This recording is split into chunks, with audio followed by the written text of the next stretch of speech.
Mga kwentong pambata. Ang isang dosena sa panadero. Noong unang panahon, sa maliit na bayan na kung tawagin ay Anapotamia, may nakatirang panadero na si Finn. Nagbe-bake siya ng cakes, pies at cookies at lahat ng tao sa bayan ay bumibisita sa bakery niya para bumili. Siya ay napakatapat na tao at eksakto sa detalye. Lagi niyang tinitignan ang kanyang timbangan at sinisigurong nakukuha ng bawat customer ang eksaktong halaga ng binabayaran nila. Eksakto! Gusto ng tao na bumibili sa bakery ni Finn dahil lahat ng tinda niya ay masarap. At ang pagiging eksakto niya ang dahilan kaya siya mapagkakatiwala ang tindero. Isang pound nga ng pinakamasarap na cake nyo? Oo ba? Eksakto. Eto na. Magandang araw sa'yo. Ang bakery niya ay laging puno ng mga taong bumibili ng pagkain niya. Lalo na tuwing araw ng Angel Nikolai. Laging may mahabang pila ng tao na naghihintay makabili ng masarap na Angel Nikolai cookies. Ang gingerbread cookies na may matamis na pula at puting icing sa ibabaw ay parang katulad ni Angel Nikolai na may pula at puting sombrero at mahabang pulang balabal. Ang nakakaengganyong amoy ng gingerbread cookies ay kumalat sa buong bayan, dahilan para lalong dumugi ng bakery niya. Umaga ng araw ng Angel Nikolai. Pagkabukas ng pinto ng bakery, nagsimulang pumasok ang mga tao para bumili ng cookies.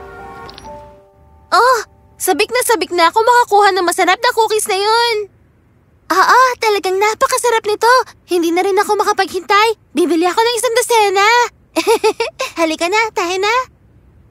Ang mga tao mula sa buong bayan ay sabay-sabay na nagpunta sa bakery ni Finn para bumili ng sikat na Angel Nikolai cookies.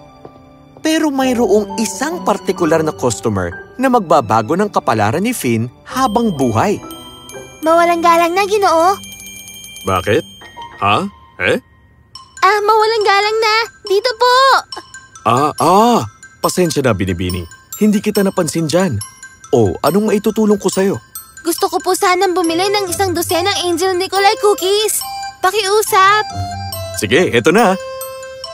Kinuha ni Finn ang tray at kumuha ng 12 cookies at inilagay ang mga ito sa kahon. Ibinalot niya ang kahon at ibinigay ito sa munting bata. Mawalang galang na.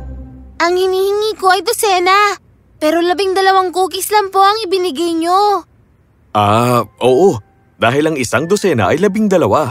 Pero, sabi ng mami ko, 13 raw ang isang dosena. Pwede niyo po ba akong bigyan ng isa? Pasensya na bata. Palagi kasi akong eksakto kung magbigay sa mga customer ko. Walang sobra, walang kulang. Pero...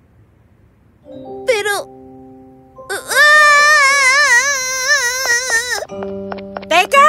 Huwag kang umiyak, bata. Magiging maayos ang lahat.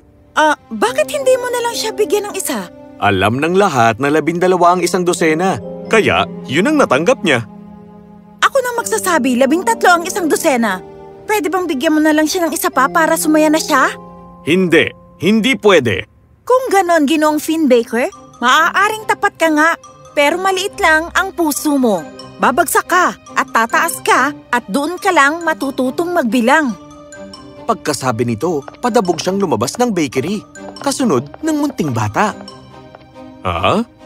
Ang weirdo naman nun. Simula ng araw na yun, bigla na lamang nagbago ang lahat.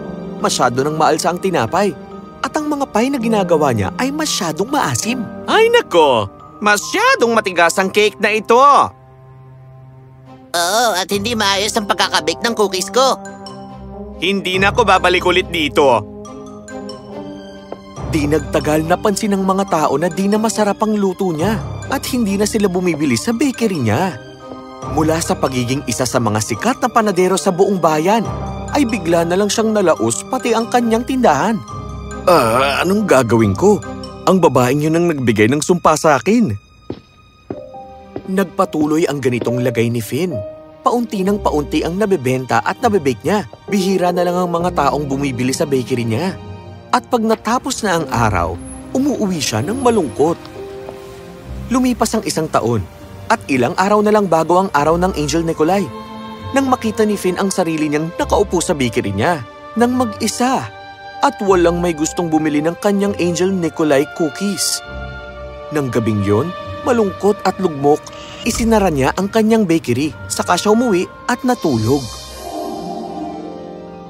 Konti na lang. Ha? Paano't nasunog na naman to? Oh, Angel Nikolai, tulungan niyo ko! Pagkasabi niya nito, nakita niya ang sarili sa isang kwartong puno ng mga bata at sa gitna nila, nakaupo si Angel Nikolai, namimigay ng regalo sa kanila. Gaano man karami ang regalong ipinamimigay niya, ang tumpok ng mga regalo ay hindi man lang nababawasan, kundi lalo pa itong dumadami. Aba, ang pagbibigay ay mukhang masaya nga sa pakiramdam. Masayang-masaya ang bawat isa. Uy! Tingnan mo ang nakuha ko! Aba, ha? Paano ito nangyari? Nakita ni Finn ang sarili niya bilang isang batang lalaki na manghang-mangha nang abutan din siya ni Angel Nikolai ng regalo. Isa ito sa pinakasikat niyang recipe, ang Angel Nikolai cookies. Salamat po, Ang! Ikaw nga! Oo, Finn. Ako ito. Si Evanora. Natutunan mo na ang dapat mong matutunan. Ngayon ay gigising ka. Magbe-bake ulit ng masarap na pagkain. At sa bawat cookie, mapapasaya ang puso ng mga makakatikim. At siya ay nagising na habang tumatagos ang liwanag ng buwan sa kortina at naupo siya habang nag-iisip.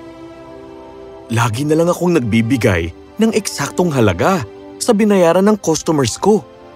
Pero ba't di ko dagdagan? Napakasarap magbigay sa kapwa. Nagbibigay ito ng lubos na kasiyahan. Nung araw ng Angel Nikolai, pagsapit ng madaling araw, bumalik si Finn sa bakery at nagsimulang mag-bake ng cookies.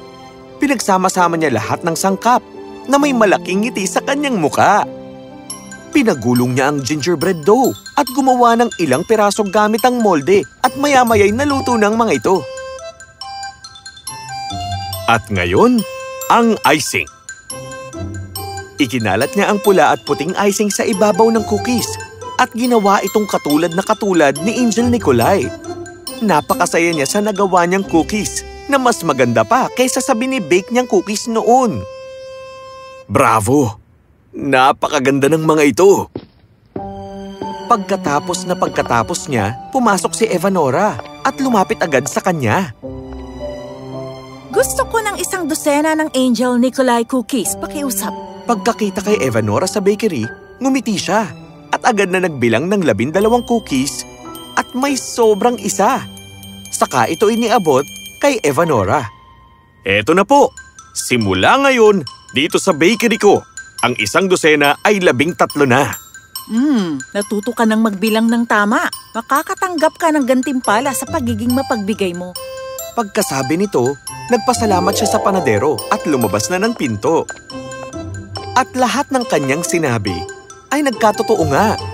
Dahil sa mabilis na pagkalat ng balitang 13 ang laman ng 100 kay Flynn, agad na nagpuntahan ng mga tao sa bayan sa bakery niya para bumili ng masarap na 100 cookies. Gusto ko ng 100. Ako rin! Ako rin! At di nagtagal, naging napakayaman niya. Kaya nagpasya siyang magbigay ng pagkain sa mahihirap tuwing linggo ng libre na naging dahilan naman para lalo siyang dumugin ng mga tao sa bayan para bumili ng paulit-ulit sa bakery niya. Natutunan ni Flynn na ang pagiging tapat at mapagbigay sa kapwa ay napakahalaga para ipalaganap ang diwa ng kasiyahan sa buong mundo.